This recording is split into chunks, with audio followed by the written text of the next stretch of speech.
வணக்கண்ணா, உங்க பேருண்ணா? என் பேர் வினோத். கடந்த ஒரு 12 நாளா இந்த போராட்டம் நடக்குது. இந்த போராட்டம் 13 நாள். அதானா இது வந்து எதனால நடக்குது? என்னன்னா ப்ராப்ளம்? நான் 15 வருஷமா வேலை செய்யறோம். அதாவது இங்க இருக்கிற கிட்டாந்து தூய்மை பணியாளர், மகளிர், அதாவது லேடிஸ் ஜென்ட்ஸ் எல்லாருமே தெரிஞ்ச விஷயம். எல்லாருமே விஷயம் தான். கார்பரேட் வந்து 2000 கோடி வித்துட்டாங்க அப்படின்னு சொல்றாங்க. ஆமா, 2700 கோடி. இப்ப வந்து நாளானிக்கெல்லாம் குடியரசு தினம் வரப்போகுது, வந்துருச்சுன்னு வச்சுக்கோங்களேன். அதிகாரிலாம் வருவாங்க, பாக்குறாங்க, எதுவுமே பண்ணாமலே நம்மள கண்டுக்காமலே தான் இருக்காங்களா? இதுவரையும் யாருமே வந்து பாக்கல. அதாவது நம்ம டிஎம்கே ஆட்சியில அவங்க வந்து யாருமே வந்து பாக்கல. வேற எதிர்கட்சி தலைவருங்க, ஒரு சில ஆம்ஸ்ட்ராங் கட்சியில இருந்து, சீமான் அண்ணன் கட்சியில இருந்து, அவங்க எல்லாரும் கட்சியில இருந்து அவங்க ஒரு சில பேர் எல்லாம் தரப்புல வந்து பார்த்துட்டு போயிருக்காங்க. சாப்பிடுறதுக்கு தண்ணி எல்லாம் பாத்துருக்கேன். ஒரு சில நல்ல உதவிலாம் செய்யறாங்கதான். இன்னும் யாரும் வந்து பாக்கல. ஆகஸ்ட் 15 தீர்வு கிடைச்சி ஆகணும்னா, ஏன்னா வந்து உள்ள கொடியேற்றலாம் பெரிய பெரிய ஆளுங்கெல்லாம் வருவாங்க, கண்டிப்பா வராங்க. அப்படி வெளியே இருந்து பார்க்கும்போது என்ன பிரச்சனை கண்டிப்பா எல்லாருமே தெரிஞ்சிருக்கும். இப்ப இதனால வந்து மக்கள் எல்லாருமே வந்து இது ஒரு ஆட்சினாலதான் கண்டிப்பா நடக்குது, எல்லாருமே தெரிஞ்சு போச்சு. அதுவும் இல்லாம ஆட்சியில நடக்குது. ஆட்சி அகங்காரம் ரொம்ப அவங்க தலைவிரிச்சு ஆடுது. அதனால அவங்க பண்ணிட்டு இருக்காங்க. யூஸ் கூட பண்ணிருக்கலாம், காப்பாத்துற மாதிரி காப்பாத்தி கூட 2 வருஷம். ஆனா அதுவும் பண்ணல. அவங்க ரொம்ப, அதாவது என்னன்னா, ஏழை எளிய மக்களுக்கு இது சுதந்திர நாடு அல்ல. இது வந்து இப்போ ஒரு டிவிஷன் தான் ஆரம்பிச்சிருக்காங்க. ஆனா எங்க ஏரியால இருக்கிறவங்க எல்லாம் வந்து ஒர்க் பண்ணிட்டு தான் இருக்காங்க. அது கான்ட்ராக்ட்ல ஒர்க் பண்ணிட்டு இருக்கிறாங்க. ராம்கி நிறுவனம்ல நான் ஆதம்பக்கம் திண்டி தாண்டி. ஆமா, அது ஒரு சில பேர் எல்லாம் சென்னையில 15 ஜோன்ல 10 ஜோன் போயிடுச்சு. 10 ஜோனை வித்துட்டாங்க. ஆமா, இப்போ எங்க ஜோன் 2 ஜோன் விற்கிறதுக்கு வித்துட்டாங்க. அதாவது அடமானம் வச்சுட்டாங்க. ஆந்திரா நிறுவனம் ராம்கி அவங்க கிட்ட. அதாவது நம்மளோட தமிழ்நாட்டுல நம்மளோட ஆளுங்களுக்கு, நம்ம ஏழை மக்களுக்கு இது வந்து சுதந்திர நாடா இல்ல. நம்ம வாழ்வாதாரம் பண்ண முடியல, எதுவுமே பண்ண முடியல. இங்க கொடியேற்றும் போதெல்லாம் நம்ம அதாவது எங்களோட ஏழை மக்களுக்கு, அதாவது மகாத்மா காந்தி, நேதாஜி, ஒரு சில தலைவர்கள்லாம் எவ்வளவு பேர் இருந்திருக்காங்க. காமராஜர், பெரியாரு, அண்ணா அவர்கள், எம்ஜிஆர் அவர்கள் எவ்வளவு பேர் இருந்திருக்காங்க இங்க நம்மளுக்காக. ஆனா இது எங்களை ஏழைகளுக்காக தான் அவங்க எல்லாம் நம்மளுக்கு வழி நடத்தினாங்க. இது நம்ம ஏழைகளுக்காக கிடைச்ச சுதந்திரம் அல்ல. இந்த ராம்கி நிறுவனம் இருக்காங்கல்ல, ஆந்திரா, அவங்களோட அவரு தான் வந்து கொடியேற்றுவாருன்னு நினைக்கிறேன். ஏன்னா இவங்க பண்றது கவர்னர் வருவாரு. இல்லங்க, கவர்னர் வருவாங்களா, யாரு வருவாங்கன்னு தெரியல. முதலமைச்சர் வருவாரு. நான் சொல்றது உங்களுக்கு புரியும். முதலமைச்சர் வருவாரு, சேகர் பாபு வருவாரு, பிரியம்மா அவங்க வருவாங்க. அவங்க பின்னாடிதான் நிப்பாங்க. நம்மளோட ஆந்திராவோட அந்த ராம்கி நிறுவனம் அவர் இருக்கிற ஓனரு, அவர் தான் கொடியேற்றாருன்னு நினைக்கிறேன். ஆனா தேசிய கொடியேறுதா அந்த ஆந்திரா கொடி ராம்கி நிறுவனம் போட்ட கொடியேறுதான்னு தான் தெரியல. ஏன்னா எங்களை திருத்திட்டு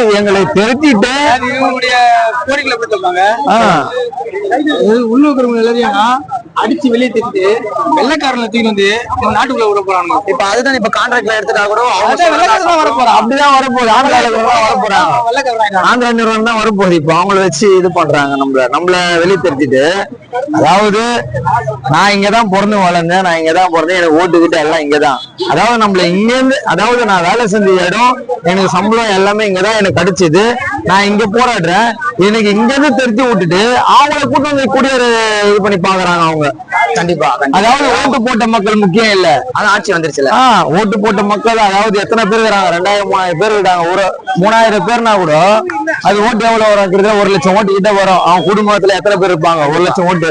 இவர் ஆந்திரா ராம்கி அவரோட ஒரு ஓட்டுக்காக இவங்க அவங்களத்தையும் வந்து நிறுத்த பாக்குறாங்க. அவங்க முக்கியமாயிடுச்சு.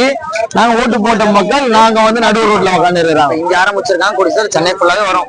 ஆமா, வந்துருச்சு. அதாவது என்ன தெரியுமாங்க, இப்போ வந்து எல்லாத்தையும் கான்ட்ராக்ட் விட்டாங்க. அதாவது பஸ், எங்களை தூய்மை பணியாளர். ஆனா நம்ம கிட்ட ஸ்டார்டிங்ல சொன்னது வந்து பாத்தீங்கன்னா நிரந்தரமான வேலை. ஆமா, அவரு வந்து ஆட்சிக்கு வரும்போது எங்களை பணி நிரந்தரம் பண்றதுதான் சொன்னாரு. 10 ஜோன் விட்டுட்டாங்க. அப்ப அவரு போராடினாரு எங்களுக்காக. நான் வந்தா உங்களை பணி நிரந்தரம் செய்யறேன் அப்படின்னு சொல்லிட்டு வந்த கையெழுத்து அதெல்லாம் வரும் சொல்லி சொன்னாரு. அதை நம்பி நிறைய மக்கள் எல்லாம் ஓட்டு போட்டாங்க. ஒரு நம்பிக்கையில தான் கண்டிப்பா எல்லாம் ஓட்டு போட்டோம். வந்து முதல் கையெழுத்து போடுறேன்னு சொல்லிட்டு ஆயிடுச்சு 4 வருஷம். 4 வருஷத்துக்கு அவர் எங்க போனாருன்னே தெரியல. அதாவது 4-4.5 வருஷமா அவர் எங்க போனாருன்னு தெரியல. இப்பதான் உங்களுடன் ஸ்டாலின் அப்படின்னு சொல்லிட்டு வீட்டுக்கு வரேன்னு சொல்லிட்டு சொல்றாரு. நாங்களும் வருவார்னு பாக்குறோம், இன்னும் வரவே இல்லை. அவரும் வரல, ரோட்டு கொஞ்சம் எங்களை பார்த்து அவரு வீட்டுக்கும் வரல, ஒரு மீடியால ஒரு பேட்டியும் கொடுக்கல. உங்களுக்காக நான் இருக்கிறேன்னு சொல்லிட்டு ஒரு பேட்டியும் கொடுக்கல. அதாவது மேயர்ன்றவங்க இருக்கிறாங்க, அவங்கள வச்சுதான் பேசுறாங்களே காண்டி அவங்களுக்கு எதுவுமே தெரியல. பாவம், ஒண்ணுமே தெரியாது. அவங்க எதுவுமே தெரியல. அவங்களுக்கு வந்து சேகர்பாபு அவரு தான் சொல்லி கொடுக்குறாங்க. ஆனா அவருக்கு வந்து இங்க ஒரு முக்கியமான இதுவே இல்லை. அவர் வந்து அறநிலையத்துறை, அவர் வந்து நேருக்கா பாத்தீங்களா, அவர் தான் எங்களோட அமைச்சர். அவர் தான் வந்து பேசணும். ஆனா அவரையே டம்மியாக்கி வச்சுன்னு இருக்கிறாங்க. அவரையே டம்மியாக்கி வச்சுன்னு இருக்கிறாங்க. மேயர் அவர்களே டம்மியாக்கி வச்சுன்னு இருக்கிறாங்க. பேசுறது என்னவோ இவர் தான் பேசுறாரு, சேகர்பாபு அவர்கள் தான் பேசுறாரு. ஆனா எங்களுக்கு எதுவுமே பண்ணக்கூடாது என்ற ஒரு தீர்மானத்தில் தான் இருக்கிறாரு. அப்ப ஓட்டு கேட்கும் போது மட்டும் எப்படி நீங்க கேட்க வந்தீங்க? நீங்க ஓட்டு போட்டுருங்க, இந்த தடவை வந்துதான் ஆகணும் நம்ம கிட்ட. ஆமா, பேசுறாரு பத்திரிகை கிட்ட, நாங்க சொன்னோம் என்னன்னு ஓட்டு போட சொல்லி. அதாவது அவர் வேண்டாம்னா நாங்களா வாக்குறுதி கொடுத்தோம். ஆனா ஓட்டு எப்படி கேக்குறாரு? இப்படி கேக்குறாங்க. பேச பாரு, நாங்களா சொன்னோம், நாங்களா வாக்குறுதி கொடுத்தேன்றாரு. அதை காட்டுங்க அப்படின்றாரு. இதை காட்டுங்க அப்படின்றாரு. இருக்குது ஆதாரம் எல்லாமே இருக்கு நம்ம கிட்ட. உங்களுக்கு தெரியாம ஒண்ணு இருக்காது. அதாவது அமைச்சர் அவர்களுக்கு இது இந்த மாதிரி விஷயம் எவ்வளவு முக்கியமான விஷயம். மீடியா மூலியமும் பிரபலமாகுது. அவங்க விட மாட்டாங்க. ஏன்னா நெட்வொர்க் யூடியூப்ல தான் பார்த்தா எல்லாம் வராங்க. யூடியூப்ல தான் வருது. ஒரு சேனல்ல டிவி சேனல்ல எதுவுமே வர மாட்டேங்குது. ஏன்னா மொத்த நெட்வொர்க் அவங்ககிட்ட இருக்குது. அவங்க இது பண்ணுவாங்கல்ல, அதனால அவங்க ப்ராப்ளம் அவங்களுக்கு, அதனால வரமாட்டேது. யூடியூப்ல தான் கொஞ்சம் எங்களோட கஷ்டத்தை சொல்றாங்க. தாழ்த்தின்னு தான் போனோம், மேல படிப்படியா வரக்கூடாது. நம்ம மேல நம்ம ஆம்பளைங்க கூட போறோம். எவ்வளவு லேடிஸ் இருக்காங்க உண்மையிலுமே கஷ்டப்படுறாங்க. லேடிஸ் கிட்டத்தட்ட லேடிஸ் தான் முக்கால்வாசி இருக்கிறாங்க. அதாவது அவங்களுக்கு எவ்வளவு பிரச்சனை இருக்கும். நம்மளாச்சும் ஏன் சடி போயிட்டு வந்துருவோம். கண்டிப்பா அவங்க உண்மையிலுமே அதாவது எவ்வளவு பிரச்சனை இருக்கும் அது தெரியாது, எல்லாருக்குமே தெரியும். முடியல, அவங்களால உண்மையாலுமே முடியல. பாருங்க, ஜென்ஸ வந்து ஏத்துறாங்க பேன்ல, ஜென்ஸ் தெரியாது, ஒரு லேடிஸ் ஏத்த போறாங்க. அதுவும் நைட் டைம் ஏத்தாங்க பாருங்க. 11:30 மணி ஆகுது. 11:30 மணி லேடிஸ் ஏத்த போறாங்க. அவங்களுக்கு என்ன நாடகம் எழுதுறது தெரியுமா? நீ தப்பு தானே, நீ போய் தட்டி விட ஏத்து. நான் உங்களை வாழான்னு சொல்லி நீங்க அரெஸ்ட் பண்ண போறீங்களா? பண்ணிக்கோங்க. எத்தனை பேர் அரெஸ்ட்? அதாவது இப்ப அரெஸ்ட் பண்ணு வந்து வண்டி வந்துச்சு எல்லாருமே. நீங்க பண்ணிக்கிறேன் வானான்னு சொல்லு. ஆனா நீ காலையில பண்றது என்ன, இல்ல மதியம் பண்ணிடுதுன்னா சாயந்தரம் பண்றது என்ன? ஒரு நாள் அதாவது நைட்டோட நைட்டு தானே எல்லாமே இது பண்ண முடியும் அவங்களால. அதாவது பப்ளிக் யாரும் இருக்க மாட்டாங்க. நைட்டோட நைட்டு எங்களை அரெஸ்ட் பண்ண பாக்குறாங்க. அதாவது இவங்களோட ஆட்சி பணம் பலம் ஆட்சி பலம் இருக்கிறதுனால இவங்க இஷ்டத்துக்கு ஆடுறாங்க.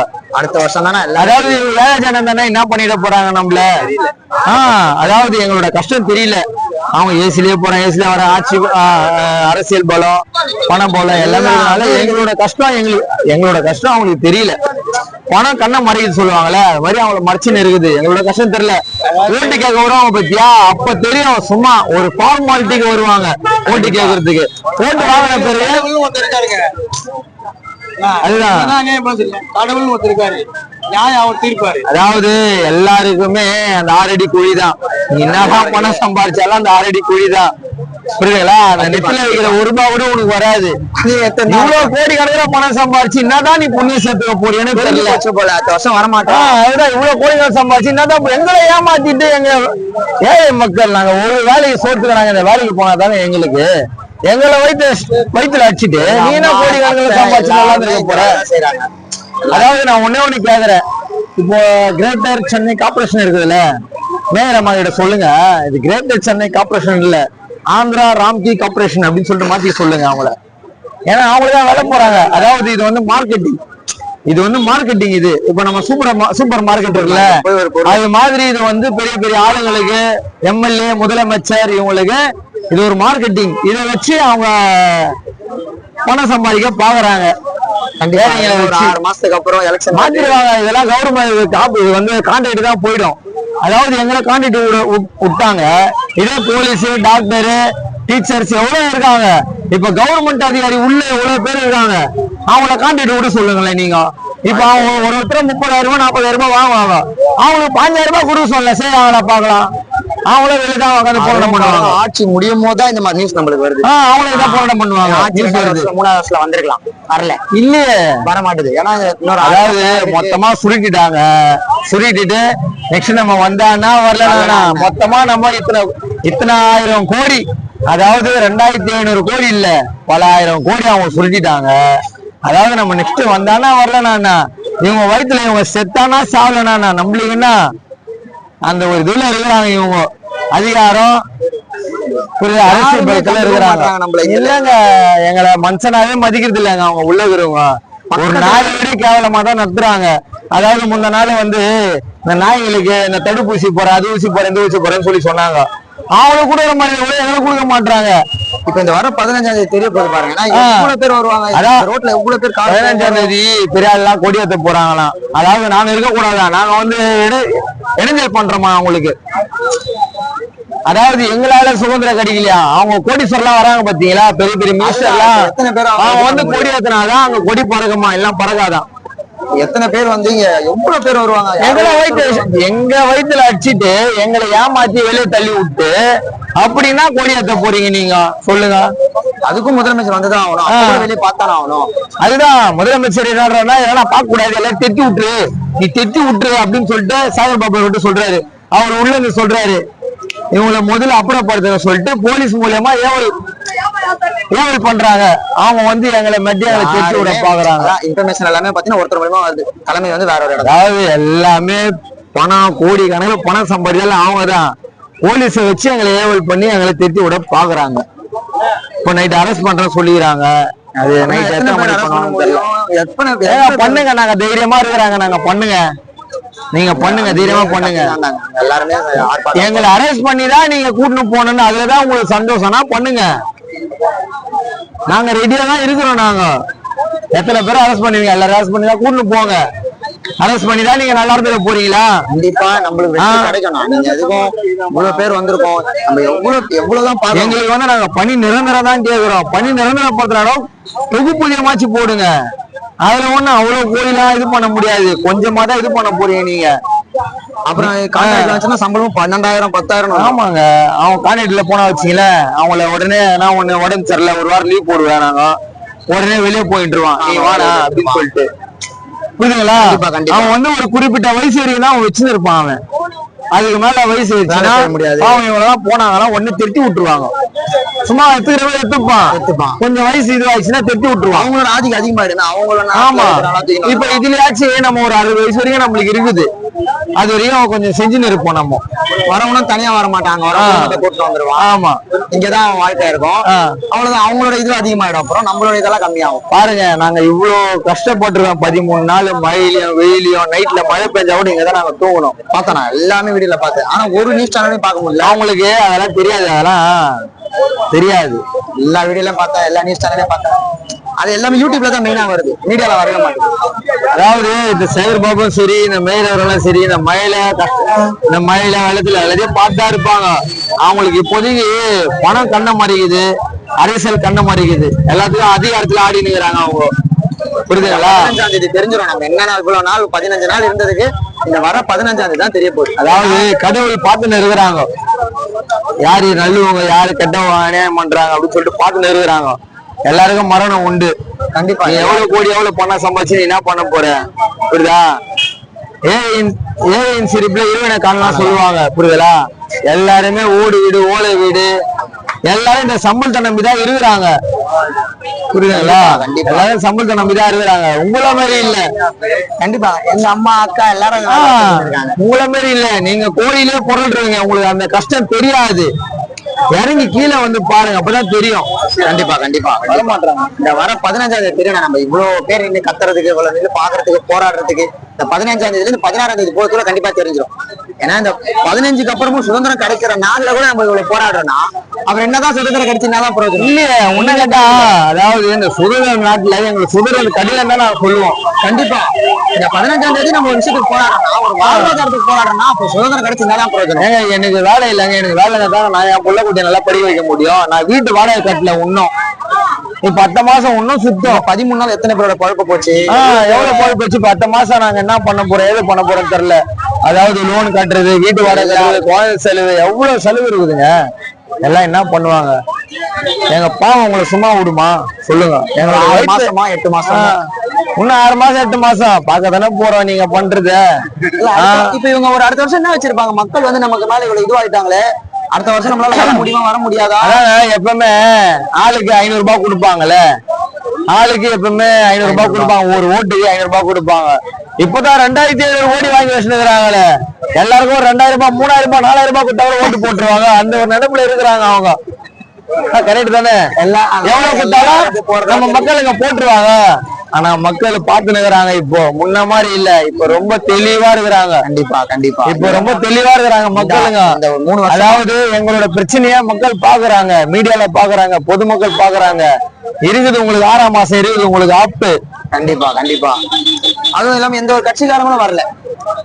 எவ்வளவு கட்சி இருக்கு. அவங்க வரல இது வரைக்கும். ஒரு சில பேர் வராங்க, எல்லா கட்சியாரும் வராங்க, இவங்க வரல. எங்களை வழிநடத்துற கட்சி ஒரு கண்டிப்பா கண்டிப்பா.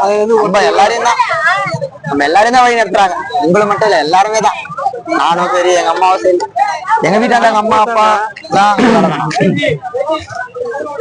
பாக்கலாம் மீடியா நீங்க தான் எங்களுக்கு கொஞ்சம் கண்டிப்பா சப்போர்ட் பண்ணணும். நம்மளும் சேனல் வச்சிருவோம். 13,000 பேர் பாக்குறாங்க. Okay okay. 13,000 ஃபாலோவர்ஸ், யூடியூப்ல 10,000 சப்ஸ்கிரைபர். அதுதான் ஊர்ல இருந்து வந்த உடனே அதுதான் இங்க இப்ப வந்து எப்படி இப்ப எடிட் பண்ணி போடுவீங்களா? இப்போ எடிட் பண்ணி நாளை காலைல போட்டுருவோம். வர 15க்குள்ள நம்மளுக்கு ஒரு தீர்வு கிடைக்கும். என்ன வருது? நான் இப்ப காட்டுறேன். என் பேரு இப்ப ஐடியா. Okay okay. ரொம்ப நன்றி. சப்போர்ட் பண்ணுங்க. உங்களுக்கு கண்டிப்பா வந்து நீங்க இவ்வளவு போராடுறதுக்கு உங்களுக்கு கண்டிப்பா வெற்றி கிடைக்கும். கண்டிப்பா கிடைக்கும். அதாவது தேர்தல் நேரத்துல கண்டிப்பா ஒண்ணு சொல்றேன் உங்களுக்கு, தேர்தல் நேரத்துல நீங்க எல்லாம் ஓட்டி காமிக்கணும் உங்களுக்கு. கண்டிப்பா நீங்க இவ்வளவு தேர்தல் நேரத்துல இதெல்லாம் நீங்க ஓட்டி காமிக்கணும் உங்களுக்கு. அப்பதான் தெரியும். வர 15 18 கரெக்டா? 16 நீங்க இவ்வளவு கஷ்டப்பட்டுக்கிறாங்க அப்படின்னு சொல்லிட்டு பார்த்து நல்லபடியா போடுங்க. கண்டிப்பாண்ணா. தேங்க்ஸ்ண்ணா. Thank you thank you thank you.